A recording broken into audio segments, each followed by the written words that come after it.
Good morning student. 10th class SST इसका हम जो 5वां लेसन कर रहे थे उपभोक्ता अधिकार। इससे पहले वाली वीडियो में मैं आपको उपभोक्ता की डेफिनेशन करवा चुकी हूँ और इसके बाद हमने किए थे उपभोक्ता शोषण के प्रकार वस्तुओं के आधार पर और सेवा के आधार पर। आज हम करने वाले हैं उपभोक्ता अधिकार। तो थोड़ा सा आपको ये सारे टॉपिक लिंक करके पढ़ने हैं। जैसे मान लीजिए हमने उपभोक्ता शोषण के प्रकार पढ़े थे, या हम ये कहें कि उपभोक्ता शोषण क्यों होता है। अब उपभोक्ता शोषण से बचने के लिए सरकार ने हमारे लिए कुछ अधिनियम बना रखे हैं, ठीक है, ताकि उस प्रकार के शोषण से बचा जा सके। तो बात करते हैं उपभोक्ता अधिकारों की। तो सबसे पहले आपको इसमें केवल अधिकारों के बारे में वर्णन ना करके ये बताना है कि भारत में उपभोक्ता अधिकारों की शुरुआत कब से मानी जाती है। तो अगर हम बात करें उपभोक्ता अधिकारों की, 1930 से भारत में उपभोक्ता अधिकारों की शुरुआत मानी जाती है। 1930 में भारत सरकार ने क्या किया था, उपभोक्ता संरक्षण अधिनियम पारित किया था। और 1930 में हमारे देश में इनकी असफलताओं के कारण उपभोक्ता शोषण की स्थिति वैसी की वैसी बनी रही, ठीक है। इससे क्या हुआ, भारत में अनैतिक और अनुचित व्यवसाय उत्पन्न होने लगे। उपभोक्ताओं के हितों की रक्षा करने और उन्हें प्रोत्साहित करने की आवश्यकता महसूस होने लगी, क्योंकि जो हमारे देश में समस्याएं थी जैसे कि जमाखोरी, काला बाजारी, खाद्य पदार्थों और खाद्य तेल में मिलावट, ये 1960 के दशक में काफ़ी ज़्यादा बढ़ गई थी। उस समय पर उपभोक्ता संरक्षण अधिनियम 1930 यह उचित तरीके से लागू न होने के कारण उपभोक्ता शोषण की समस्याएं अपने वृहद स्तर पर पहुंच गईं। उसके बाद क्या हुआ, 1970 के दशक में हमारे भारत में उपभोक्ता दल बनने लगे, यानी कि कुछ व्यक्ति समूह में मिलकर के और अपने अधिकारों की मांग करने लगे। लेकिन फिर भी ये कानूनी तौर पर कार्रवाई करने की मांग, जिससे हम उचित समाधान पा सकें, उन प्रक्रियाओं का हमारे देश में अभाव था। इसीलिए उपभोक्ता संरक्षण अधिनियम 1986 ये पारित किया गया, 24 दिसंबर 1986। इसलिए हमारे देश में 24 दिसंबर को उपभोक्ता दिवस मनाया जाता है। तो बात करते हैं उपभोक्ता संरक्षण अधिनियम 1986 की। इस अधिनियम के अंतर्गत भारत सरकार के द्वारा उपभोक्ताओं को कुल 4 या 5 प्रकार के उपभोक्ता अधिकार दिए गए हैं, जिनमें सबसे पहले आता है चयन का अधिकार। या हम चलिए पहले पढ़ लेते हैं हम सुरक्षा सबका अधिकार या सुरक्षा का अधिकार। तो इसे समझने के लिए इसमें एक छोटी सी स्टोरी बता रखी है, और इस स्टोरी में ये बताया गया है कि एक छोटी सी बच्ची होती है और वो अपनी बीमारी का इलाज करवाने के लिए जब हॉस्पिटल जाती है तो वहाँ पर उसका गलत इलाज कर दिया जाता है, यानी कि वो जो डॉक्टर ने सेवा दी है वो किस प्रकार की हुई, असुरक्षित। उसी असुरक्षा से बचने के लिए या उसे जो दवाइयाँ रिएक्शन कर गई उनकी क्षतिपूर्ति के लिए वह उपभोक्ता अधिकारों को प्रयोग में ले सकती है, ठीक है। तो सुरक्षा सबका अधिकार है। इससे क्या तात्पर्य है कि यदि कोई भी उपभोक्ता कोई वस्तु या सेवा खरीदता है और वह वस्तु और सेवा उसके लिए नुकसानदायक सिद्ध होती है या उसे हानि पहुंचाती है या असुरक्षित करती है, तो उपभोक्ताओं को उसके लिए न्यायालय में शिकायत दर्ज करवाने का अधिकार दिया गया है, ठीक है। अब हम बात करते हैं इसी टॉपिक को पढ़ने की।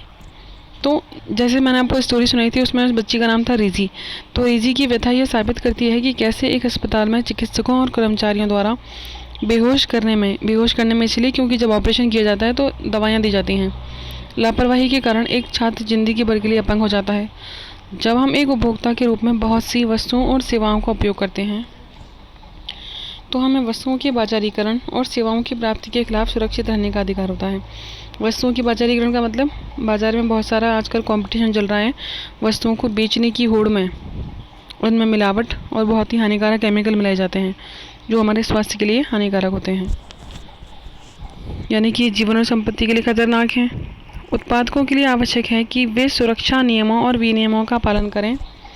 ऐसी बहुत सी वस्तुएं और सेवाएं हैं जिन्हें हम खरीदते तो हैं सुरक्षा की दृष्टि से, खास सावधानी बरतने की उनमें हमें ज़रूरत होती है। ठीक है, जैसे कि मैंने आपको वस्तुओं से शोषण के प्रकार में बताया था कि यदि आप एक प्रेशर कुकर खरीदते हैं जो कि उसमें एक सेफ्टी वाल्व होता है और अगर वो ख़राब है तो भयंकर दुर्घटना का कारण भी वो बन सकता है। तो कहने का मतलब यह है कि वस्तुएं हम इस प्रकार की खरीदें या उत्पादक इस प्रकार की वस्तुएं बनाएं जो हमारे जीवन के लिए सुरक्षित हों। ठीक है, अब हम बात करते हैं दूसरे अधिकार की, सूचना पाने का अधिकार। सूचना पाने का अधिकार बहुत ही इम्पोर्टेंट है और ये क्वेश्चन आपकी अलग से 4 नंबर का पूछा जाता है, जो कि हमारी बुक में अलग से भी दिया हुआ है। हम इसको विस्तार से व्याख्या करेंगे, लेकिन अभी इन अधिकारों के साथ देखते हैं। सूचना का अधिकार यानी कि RTI, राइट टू इन्फॉर्मेशन, 2005 में पारित एक अधिकार है। देखो क्या होता है कि हम जब भी कुछ सामान, वस्तु या सेवा खरीदते हैं तो उपभोक्ता को उस वस्तु या सेवा से संबंधित प्रत्येक प्रकार की जानकारी नहीं दी जाती, जैसे वो कब बनी थी, एक्सपायरी डेट। कई बार जो ग्राहक होते हैं वो गलत एक्सपायरी डेट वाली वस्तुएं भी लेकर के आ जाते हैं, या उस पर जो कीमत लिखी होती है वो भी गलत तरीके से लिखी होती है, यानी कि वो उसके ऊपर स्टिकर लगा देते हैं। ठीक है, तो इसको पढ़ते हैं। जब हम कोई वस्तु खरीदेंगे तो उसके पैकेट पर कुछ खास जानकारियाँ हम पाते हैं। ये जानकारियाँ उस वस्तु के अवयव, मूल्य, बैच संख्या यानी कि वो कब बनी है, निर्माण की तारीख, खराब होने की अंतिम तिथि, अन्य चीज़ों के बारे में बताती हैं। या जब हम कोई दवा खरीदते हैं तो उस दवा के उचित प्रयोग, दिशा निर्देश आदि की भी जानकारी हमें दी गई होती है। तो ये नियम क्यों बनाए जाते हैं? ये नियम इसलिए बनाए जाते हैं ताकि उपभोक्ता जिन वस्तुओं और सेवाओं को खरीदता है उनके बारे में उसे सूचना पाने का अधिकार होता है।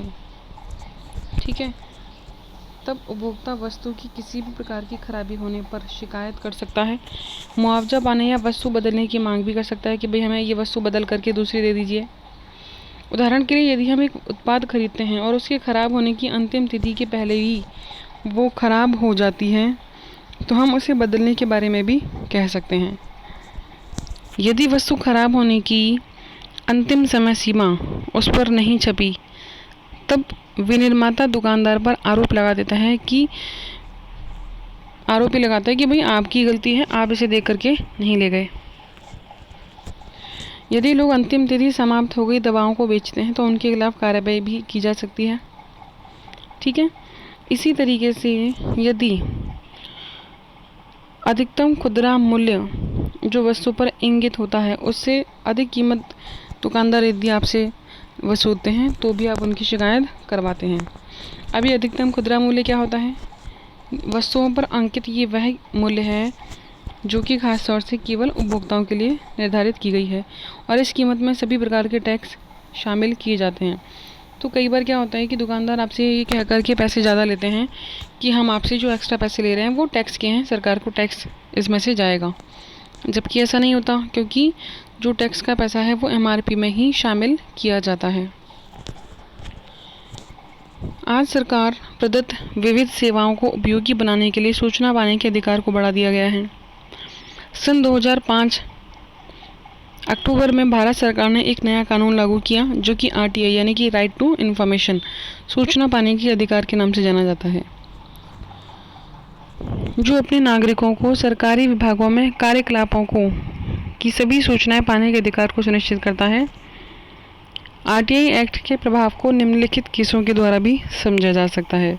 जैसे कि इसमें एक एग्जाम्पल दिया हुआ है, एक लड़की होती है जिसका सरकारी नौकरी का रिजल्ट आता है और उसके बाद भी उसे नौकरी नहीं दी जाती, तब सारे कारण जानने के लिए वो क्या कर सकती है, RTI के आधार पर शिकायत दर्ज करवा सकती है और अपनी सारी समस्या का समाधान वो प्राप्त कर सकती है। ठीक है, अब हम बात करते हैं चयन के अधिकार की। तो चयन या चुनाव का अधिकार क्या होता है? देखिए, कई बार क्या होता है, जब आप किसी वस्तु या सेवा को खरीदते हैं तो दुकानदार या उत्पादक हमारे ऊपर एक दबाव बनाता है कि आपको यही वस्तु खरीदनी चाहिए, या जो वस्तु वो आपको बेच रहा है वो सबसे अच्छी क्वालिटी की है, और वो हमारे पीछे पड़ जाता है। ठीक है, तो वो क्या कर रहा है, हमें मेंटली ये प्रेशर बना रहा है कि हम उसकी ही वस्तु खरीदें। इस प्रकार क्या होगा कि जो ग्राहक होगा वो परेशान हो जाता है, और वो इस परेशानी से बचने के लिए भी अपने चयन के अधिकार का प्रयोग करके उसकी शिकायत दर्ज करवा सकता है। ठीक है, तो इसमें एक एग्जाम्पल दिया हुआ है कि मान लीजिए आप एक दंत मंजन खरीदना चाहते हैं और दुकानदार कहता है कि वह केवल दंत मंजन तभी बेचेगा जब उसके साथ आप एक ब्रश भी खरीदेंगे। तो ये क्या कर रहा है, वो ज़बरदस्ती कर रहा है और हमारे चुनाव के अधिकार का हनन कर रहा है, क्योंकि ग्राहक अपने आप में वस्तु को लेने के लिए स्वतंत्र होता है। यदि कोई दुकानदार हमारे ऊपर प्रेशर बनाता है तो हम उसकी शिकायत दर्ज करवा सकते हैं। अब इसमें आपके और अधिकार नहीं दिए हुए, मैं आपको जो बता रही हूँ वो आपको नोट कर रहे हैं।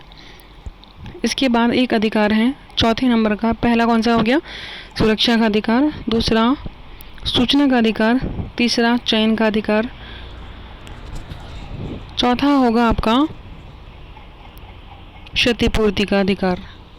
क्षतिपूर्ति का मतलब होता है कि यदि आपने कोई वस्तु खरीदी या सेवा खरीदी और आपको वो वस्तु खरीदने पर, जैसे कि मैंने आपको प्रेशर कुकर का एग्जांपल दिया था, वो वस्तु आपके लिए कैसी है, असुरक्षित है, और मान लीजिए कि किसी वस्तु को खरीदने से हमारा कुछ नुकसान हो गया पैसों का, तो हम क्या कर सकते हैं, अपने उस क्षति यानी कि नुकसान की भरपाई की मांग कर सकते हैं कि हमारा इतने रुपए का नुकसान हुआ, हमें अपने पैसे वापस चाहिए। तो क्षतिपूर्ति के अधिकार का प्रयोग करके हम अपने अधिकारों की रक्षा कर सकते हैं। पाँचवें नंबर का जो अधिकार है वो है उपभोक्ता शिक्षा का अधिकार। शिक्षा का अधिकार अलग है और उपभोक्ता शिक्षा का अधिकार अलग है।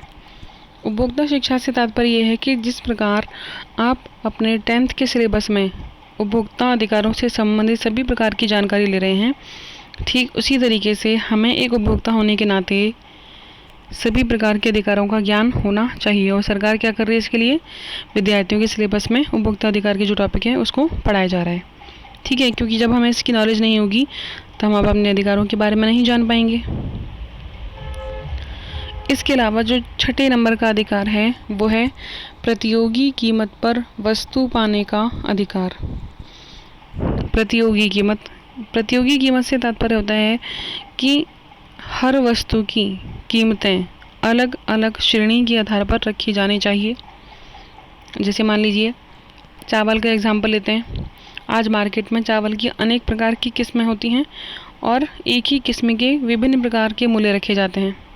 जैसे बासमती चावल है 100 रुपये किलो आता है, सस्ते वाले जो चावल है वो 40 रुपये किलो आते हैं। उससे भी कम कीमत पर अगर हम देखें तो शायद 15 रुपये किलो भी आते होंगे। तो ऐसा इसीलिए है क्योंकि हमारे देश में हर वर्ग का नागरिक रहता है, जिसके पास इनकम नहीं है वो भी, और जिनके पास बहुत ज़्यादा पैसा है वो भी। अब जो गरीब व्यक्ति है वो ये चाहेगा कि उसको इस राशन का सामान कम कीमत पर मिले, तो कम कीमत पर मिलने के लिए बाज़ार में उपलब्ध भी होना चाहिए। ठीक इसके विपरीत जिसके पास पैसा है वो ये चाहेगा कि मुझे अच्छी गुणवत्ता का सामान मिले, और कहीं ना कहीं उसकी मेंटालिटी ये होती है कि भाई महंगी वस्तुएं वो खरीदेगा तो ज़्यादा उसका सामाजिक परिस्थिति बनी रहेगी। तो इसीलिए एक वस्तु की अनेक कीमतें रखी जाती हैं बाज़ार में, ताकि प्रत्येक वर्ग के नागरिक के अधिकारों की रक्षा की जा सके। ठीक है, अब हम बात करते हैं आगे के टॉपिक की कि सरकार ने हमें ये अधिकार दे तो दिए, अब ये अधिकारों की पूर्ति क्या हम केवल पढ़ने से कर सकते हैं? नहीं कर सकते। केवल पढ़ने के आधार पर तो आप अपनी शिकायत दर्ज नहीं करवा सकते, तो इसके लिए एक पूरी व्यवस्था काम करती है। ठीक है, और ये जो व्यवस्था है उपभोक्ता न्यायालय की, ये हमारे देश में 3 स्तरों पर कार्य करती है। ठीक है, तो यहाँ पर देखिए आप कि भारत में उपभोक्ता आंदोलन ने विभिन्न संगठनों के निर्माण में पहल की है, जिन्हें सामान्यतः उपभोक्ता अदालत या उपभोक्ता संरक्षण परिषद के नाम से जाना जाता है। ये उपभोक्ताओं का मार्गदर्शन करती है कि कैसे उपभोक्ता अदालत में मुकदमा दर्ज करवाएंगे। बहुत से अवसरों पर ये उपभोक्ता अदालत में व्यक्ति विशेष का प्रतिनिधित्व भी करते हैं। यानी कि कई बार क्या होता है कि एक उपभोक्ता के साथ अगर कोई समस्या है तो वो सोचता है कि भाई मैं अकेला हूँ तो मेरी तो कोई सुनवाई होगी नहीं। तो ऐसे लोगों के लिए हमारे देश में उपभोक्ता दल बनाए गए हैं, यानी कि कुछ व्यक्ति इकट्ठे होकर के भी और समूह में शिकायत दर्ज करवा सकते हैं। हमारे भारत में उपभोक्ता अधिकारों की रक्षा के लिए त्रिस्तरीय यानी कि 3 स्तरों पर एक व्यवस्था बनाई गई है। सबसे पहला होता है जिला स्तरीय, उसके बाद होता है राज्य स्तरीय और तीसरा होता है केंद्र स्तरीय। ठीक है, जिला, राज्य और राष्ट्रीय स्तरों पर एक त्रिस्तरीय न्यायिक तंत्र स्थापित किया गया है और ये किसी उपभोक्ता को होने वाली अलग अलग हानि के आधार पर निर्धारित किया गया है।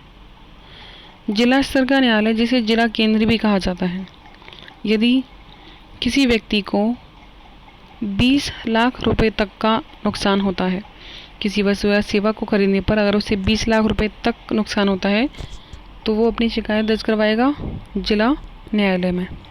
ठीक है, जिला स्तर पर जिला उपभोक्ता न्यायालय में वो अपनी शिकायत दर्ज करवा सकता है। अब इससे आगे बढ़ते हैं। यदि किसी व्यक्ति को 20 लाख रुपए से और 1 करोड़ रुपए तक का नुकसान होता है तो वह अपनी शिकायत कहाँ दर्ज करवाएगा? राज्य स्तरीय उपभोक्ता न्यायालय में। और इससे ऊपर यानी कि 1 करोड़ से ऊपर का जितना भी नुकसान होता है उपभोक्ता को तो वह अपनी शिकायत राष्ट्रीय स्तर की राष्ट्रीय उपभोक्ता न्यायालय में दर्ज करवाएगा। ठीक है, लेकिन इसका मतलब ये नहीं है कि यदि 20 लाख रुपए तक के उपभोक्ता को नुकसान होता है और जिला स्तर पर कार्रवाई नहीं की जाती तो वह अपनी शिकायत राज्य की और उसके बाद राष्ट्रीय स्तर पर भी करवा सकता है। कब? जब जिला स्तर से उसकी शिकायत को खारिज कर दिया जाता है तब। तो जैसे इसमें लिखा हुआ है कि यदि कोई मुकदमा जिला स्तर के न्यायालय में खारिज किया जाता है तो उपभोक्ता राज्य स्तर के न्यायालय में और उसके बाद राष्ट्रीय स्तर के न्यायालय में भी अपील कर सकता है। ठीक है, तो हमने क्या क्या किया अभी? उपभोक्ता अधिकारों की शुरुआत कब से हुई थी? 1930 से हुई थी। सरकार ने इसके लिए क्या किया? 24 दिसंबर 1986 को उपभोक्ता संरक्षण अधिनियम पारित किया और इसके अंतर्गत उपभोक्ताओं को कुल मिलाकर के 6 अधिकार दिए गए हैं। 4 आपकी बुक में है, इसके अलावा मैंने आपको बता दिए हैं। उसके बाद इन अधिकारों को प्रैक्टिकल रूप में लागू करने के लिए एक त्रिस्तरीय न्यायिक तंत्र स्थापित किया गया है। जिला, राज्य और राष्ट्रीय स्तर पर 20 लाख से 1 करोड़ और 1 करोड़ से ऊपर के नुकसान के लिए।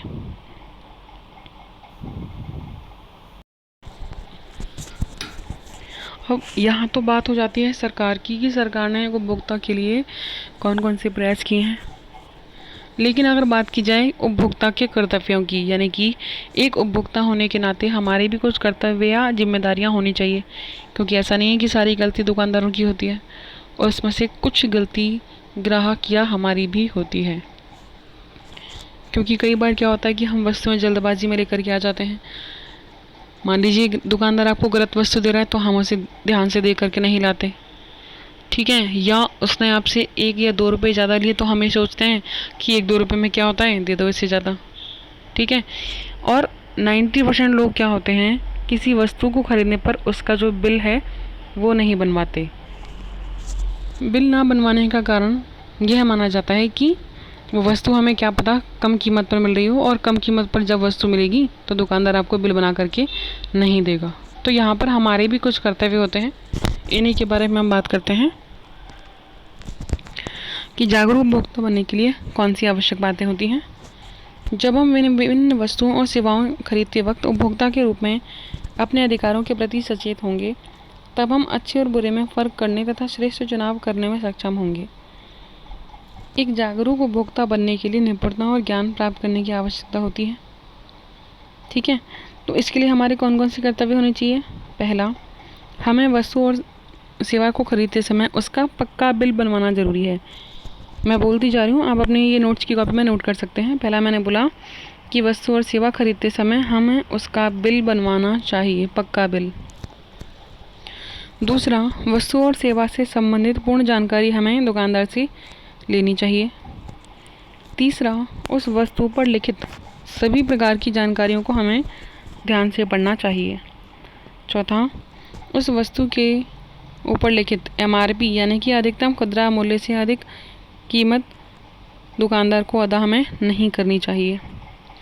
इसके अलावा उस वस्तु से संबंधित सभी प्रकार की सूचनाएं हमें दुकानदार से मांगनी चाहिए और यदि वो मना करता है तो उसके मना किए जाने पर हम उसकी शिकायत दर्ज करवा सकते हैं। ठीक है, तो ये कुछ जानकारियां हैं जिन्हें आप बता सकते हैं। ठीक है, अगली वीडियो में हम सूचना के अधिकार के बारे में बात करेंगे क्योंकि उस पर आपका 6 नंबर का क्वेश्चन पूछा जाता है। Thank you.